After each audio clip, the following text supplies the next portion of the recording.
What's going on, hustlers? Welcome back to the channel. For those of you guys that are new here, my name is Tave. I am 22 years old. I am a 7-figure government contractor, a commercial pilot, and an ultra runner. So today's topic is going to be government contracting 101. We're going to get into what is it, who can partake in government contracting, how the government buys, why they buy, when they buy, and where they buy. We're going to be talking about all different avenues. So primarily I specialize in product sales and doing business with one aspect of the government, but I'm going to tell you guys everything that I know about it. But if you guys are new here and you find this content informative, please like, comment, and subscribe. We are on our journey to 10,000 subscribers. So if you're interested in being a part of that, if you're interested in learning about government contracting, you're thinking about getting into it, this video is for you. All right, let's get into the video. So government contracting 101, what is it? So it's doing business with the government. Now, a lot of people think that it's like a blanket statement, but that's not true. You have your local government, you have your state government, you have your federal government. So your local government is going to be like county based. So I'm from Palm Beach County. I don't live there anymore, but that's where I'm from. So it would be procuring goods or services for Palm Beach County.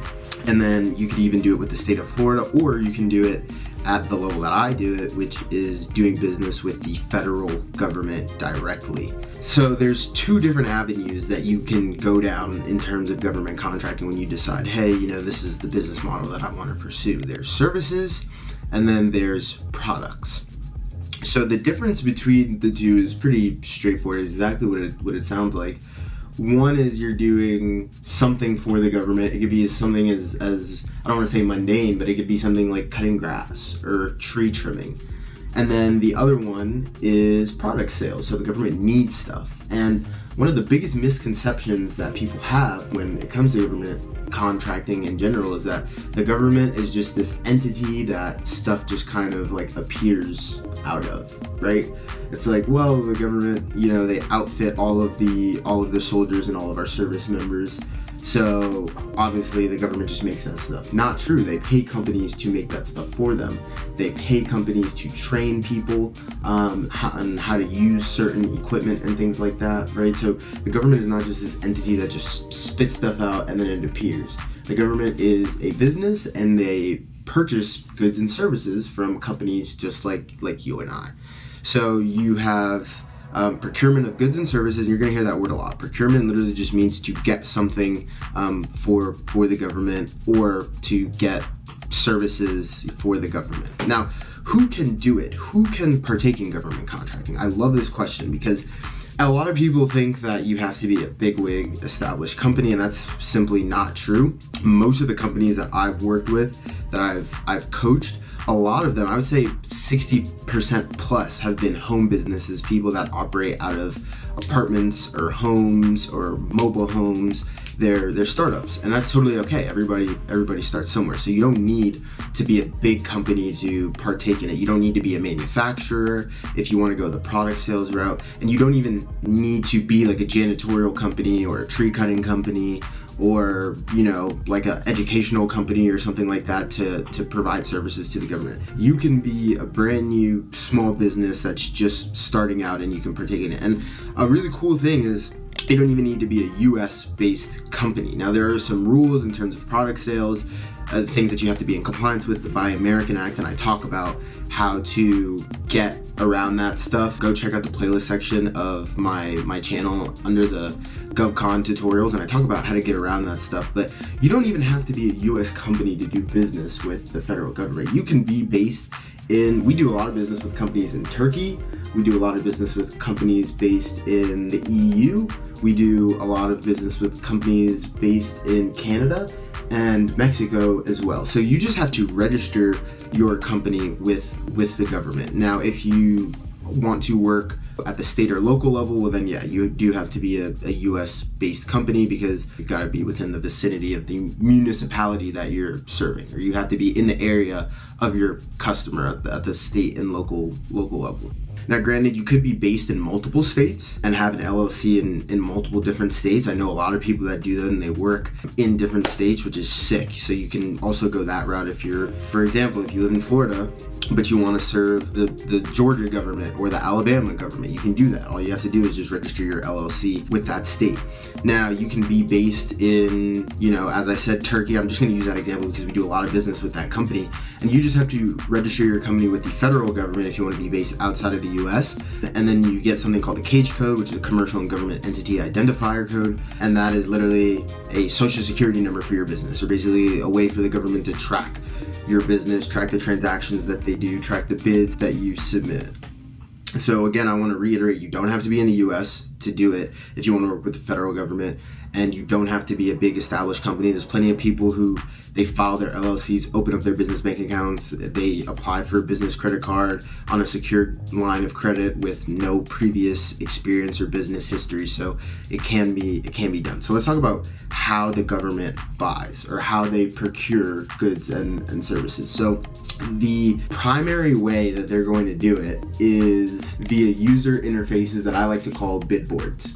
And I'm kind of applying that term towards all of these different interfaces because that is what you're doing. You are bidding on these contracts, so you are competing with other firms to basically provide the goods or the services. And if it's a local one, sometimes these contracts you just go into your local courthouse or something like that, or each county in the US, they have a website. Now, each website is named something different, but if you just look up Florida State Registry of Contracts or something along those lines, you'll be able to find it for your state. If you look up local government contracts, like Palm Beach County government contracts, you'll be able to find that. And then if you want to do like state of Florida government contracts or state of Georgia government contracts, you'll be able to find that. So it gets posted on the internet for most of these contract opportunities. And then some of them don't even get posted at all.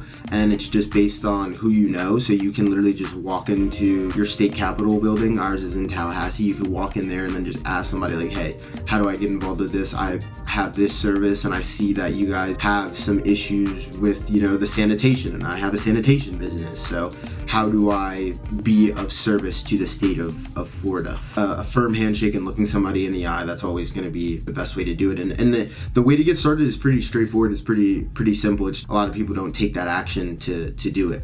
And then for the federal level, they post a lot of their stuff on SAM.gov, which is the System for Award Management.gov. And remember, guys, anytime you're ever going to a website to find some information about anything, you want to make sure that it says .gov or .mil or .edu, just to make sure it's an official website. If it's like .com or .net or something like that and it claims to be an official government website, it's not.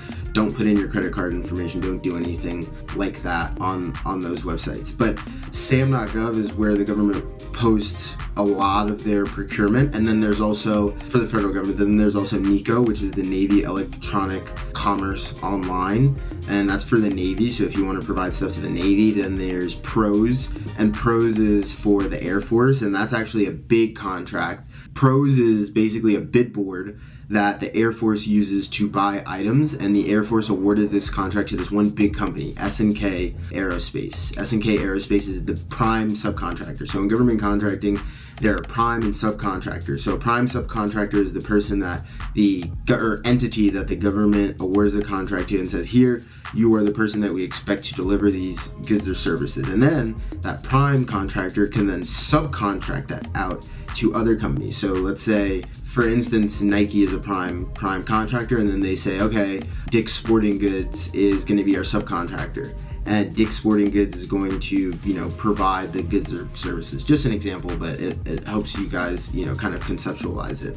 So with the federal government, they post a lot of stuff online, and then you can also sell directly to military bases or VA hospitals. Any government entity, you can also sell directly to those, and some of those are not going to be posted online on the internet. A lot of that stuff is going to be meeting with the small business directors or the head of small business development for that VA hospital or for that Army base or whatever government building it is. That's how you can go about that. And they post that stuff online, and it's pretty much like a shopping list of what they want. They tell you when they want it by, who they want it from, if it's a product, they tell you the deadline that they want it done by, they tell you how they want it, right? So if you're doing janitorial services, they'll tell you, hey, we want this waxed, we want the floor waxed this way, and we want it to be done in this time frame, and we want you guys to use this kind of wax. So it's a very specific shopping list. So imagine your significant other is making something, and then they send you out to the store, and then they're like, hey babe, I'm making pasta today, I need this very specific ragu sauce, I need these kinds of, like, I need rigatoni, and I want this kind of very specific cheese, and can you be back here by 3 p.m. so that way I can, achieve my goal of making this dish. Think of it like that. It's very, very simple. And let's talk about why they buy it, right? So the government, as we preface in the beginning, they're not just like some entity that just spits stuff out. They need stuff to get manufactured. They need stuff to get done for them on their behalf. They need professional services, staffing services. I sell products to the government, so my primary thing is supporting weapon systems for different aircraft. Weapon systems and landing gear, primarily through the sale of bearings, like different bearings for different aircraft. I've sold stuff for C-130s, I've sold stuff for F-16s, F-22s, F-35s, pretty much every single jumbo carrier jet that you could think of. That was my niche. And then I've also sold stuff like power strips, I've sold stuff like fans. Our company sold stuff like bread knives, pants. So the government, they need these things. They don't just manufacture them. So that's why they buy. And don't grill me on this, and I'm just going to be transparent and let you guys know that I'm not perfect. I don't remember the exact name of the president. I want to say Bush or Reagan, maybe, issued or basically signed a law or an act into action, if you will, stating that the government has to spend a certain amount of money with small businesses, and that percentage varies based on the aspect of government that you're doing business with, but the government will set aside certain portions of contracts or certain portions of their budget to spend with small businesses. So they have to buy from small companies, so why not let it be you? And a lot of people don't know this, but when it comes to product sales, the government doesn't buy based on what they need right now, they buy based on what they're going to need in the future. So a classic example of this is when the war happened with Ukraine and Russia was invading Ukraine. Ukraine is not in NATO, but Ukraine is neighbored by NATO countries, so the US mobilized soldiers and then sent them over there to NATO countries just in the event that anything happened.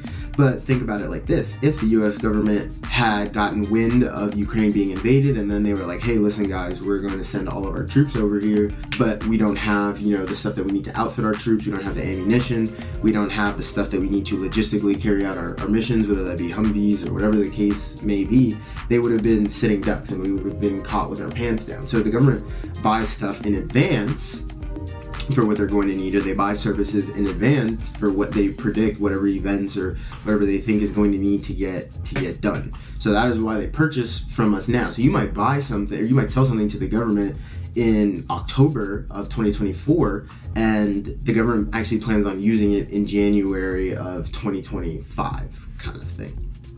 So let's talk about when they buy. So solicitations get issued and awarded every single day. And a solicitation is just a fancy way of saying a contract opportunity. The government is soliciting companies to bid on these contracts and provide these goods or services, and these solicitations get issued every day and they get awarded every day. So with DIBS, which is the Defense Logistics Agency's Internet Bid Board System, long acronym. Follow me on Instagram if you want my government contracting acronym sheet.